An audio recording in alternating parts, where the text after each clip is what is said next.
तो हमारे बीच में धर्म प्रकाश ब्रदर परमेश्वर के कलाम को बताएंगे।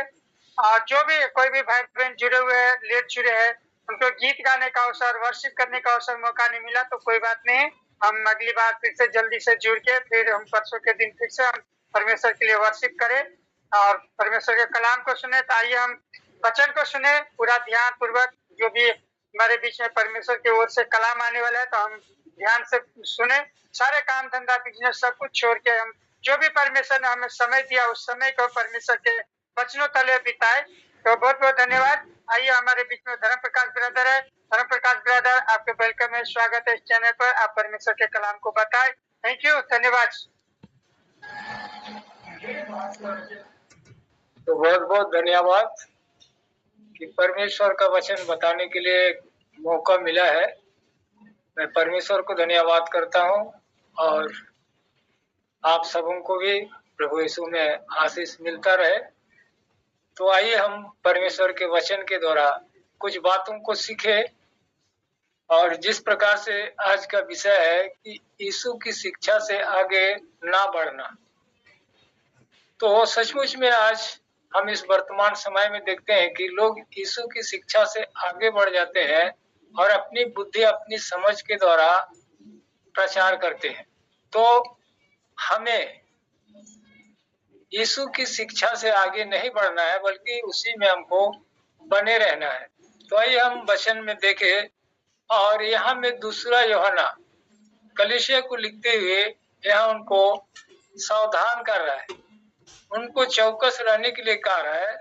दूसरा यूहन्ना पहला अध्याय का 8 और 9 पद को हम लोग देखेंगे। तो इस प्रकार से लिखा है, अपने विषय में चौकस रहो कि जो परिश्रम हमने किया है उसको तुम गंवा ना दो, वरन उसका पूरा प्रतिफल पाओ। तो परमेश्वर का धन्यवाद हो। यहाँ यूहन्ना अपने पत्री के द्वारा लिखते हुए कलीसिया को सावधान कर रहा है, कलीसिया को चौकस रहने के लिए कह रहा है, क्योंकि उस समय भी बहुत से झूठे शिक्षक निकल खड़े हुए थे और उस कलीसिया को चौकस रहने के लिए कह रहा है। और इसीलिए बता रहा है कि उसको तुम गंवा ना दो। जो परिश्रम यूहन्ना ने किया उस परिश्रम को तुम गंवा ना दो, क्योंकि अगर यीशु मसीह की शिक्षा में लोग बने नहीं रहेंगे, वचन के अधीनता में नहीं रहेंगे, तो जो परिश्रम किया हुआ है वो व्यर्थ हो जाता है। और इसलिए कहते हैं उसको गंवा ना दो, वरन उसका पूरा प्रतिफल पाओ। मतलब जो परिश्रम यूहन्ना ने किया उस परिश्रम का पूरा प्रतिफल कलीसिया को मिलना चाहिए। यदि वे गंवा देंगे तो उनको प्रतिफल नहीं मिलेगा। नौ वचन में कहता है, जो कोई मसीह की शिक्षा से आगे बढ़ जाता है और उसमें बना नहीं रहता, उसके पास परमेश्वर नहीं। जो कोई उसकी शिक्षा में स्थिर रहता है उसके पास पिता भी है और पुत्र भी। तो परमेश्वर का धन्यवाद हो। यहाँ में यूहन्ना लिख रहा है कि जो कोई मसीह की शिक्षा से आगे बढ़ जाता है। तो देखिए, आज इस संसार में बहुत से सेवकों को हम देख सकते हैं, बहुत से प्रचारकों को, बाइबल टीचरों को भी हम देख सकते हैं कि मसीह की शिक्षा से आगे बढ़ गए हैं और आगे बढ़ गए और अपने हिसाब से अपनी बुद्धि के द्वारा कलीसिया को, लोगों को सिखाते हैं। और वो वचन जिसमें लिखा हुआ नहीं है वैसा प्रचार को लोग ज्यादा ध्यान करते हैं। तो इसीलिए हमें और आपको भी सावधान रहने की जरूरत है। और जो लोग भी इस संदेश को सुन रहे हैं या सुनेंगे उनको भी सावधान रहने की जरूरत है, क्योंकि जो वचन में नहीं लिखा हुआ है उसका यदि कोई प्रचारक प्रचार कर रहा है तो गलत शिक्षा है, वो झूठी शिक्षा है।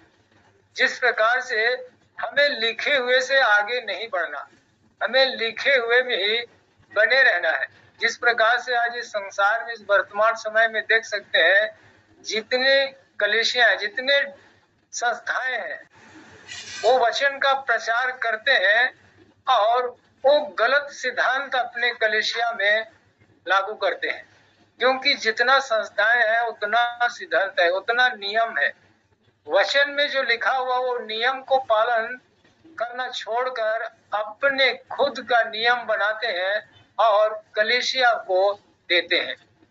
इस प्रकार से ये वचन के विरोध में है, गलत शिक्षा है।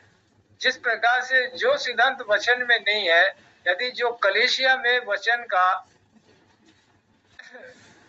फॉलो नहीं किया जा रहा है तो गलत शिक्षाओं में, गलत दिशाओं में वो कलीसिया जा रही है। लेकिन कोई विश्वासी लोग भी उसको ध्यान नहीं करते हैं और जो पास्टर जैसा सिखाता है या सिद्धांत बनाता है वैसा उनको मानने के लिए आगे बढ़ जाते हैं। तो जिस प्रकार से लिखा है कि जो मसीह की शिक्षा से आगे बढ़ जाता है, और इस कारण से आज बहुत से सेवक लोग भी मसीह की शिक्षा से आगे बढ़ गए और कलीसिया को अपनी शिक्षा सिखाते हैं और ऐसा कहते हैं कि तुम मुझे ही फॉलो करो और जैसा मैं कहता हूं वैसे ही तुम करो। तो ये मसीह की सिद्धांत नहीं, हमें मसीह को फॉलो करना है, मसीह के वचन में बने रहना है। और इसलिए कहता है कि जो कोई मसीह की शिक्षा से आगे बढ़ जाता है और उसमें बना नहीं रहता, इसके पास परमेश्वर नहीं। तो यह वचन साफ रीति से कहता है जो मसीह की शिक्षा से आगे बढ़ जाता है उसके पास परमेश्वर नहीं है। वो चाहे कितनों भी अच्छा प्रचार कर ले, बड़ा प्रचारक बन जाए, लेकिन मसीह की शिक्षा में बना नहीं रहता है और मसीह की शिक्षा से आगे बढ़ जाता है, उसके पास परमेश्वर नहीं है। ये परमेश्वर का वचन आपको हमको बता रहा है। तो ऐसा जब हम किसी को प्रचार करते हैं, बताते हैं, तो लोग कहते हैं कि हमारा न्याय करने वाला बन गया, हमारा न्याय करने वाला बन गया। लेकिन यह परमेश्वर का वचन खुद न्याय करता है। आपके पास, हमारे पास, हमारे मुख से परमेश्वर का वचन निकलता है तो वचन न्याय का आधार है, क्योंकि हम न्यायी नहीं है बल्कि वचन न्याय करने वाला है।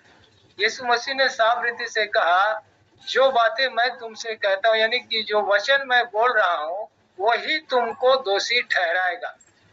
तो जब हमारे मुख से भी परमेश्वर का वचन निकलता है तो उनको वचन ही दोषी ठहराएगा।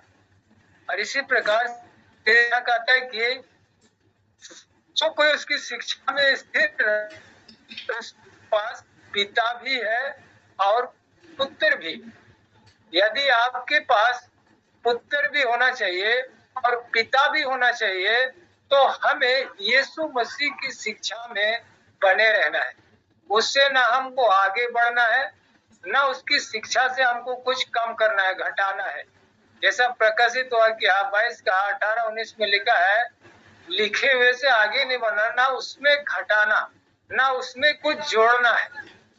जो भी इस पुस्तक की भविष्यवाणी को लिखा हुआ है उसको हमको मानना है और उसी के आधार पर हमको चलना है। क्योंकि ऐसे यीशु मसीह ने भी भविष्यवाणी किया, पतरस ने भी भविष्यवाणी किया, पौलुस ने भी भविष्यवाणी किया। तो उन भविष्यवाणी की बातों को हमें मानना है, उसमें बढ़ाना भी नहीं है, घटाना भी नहीं है।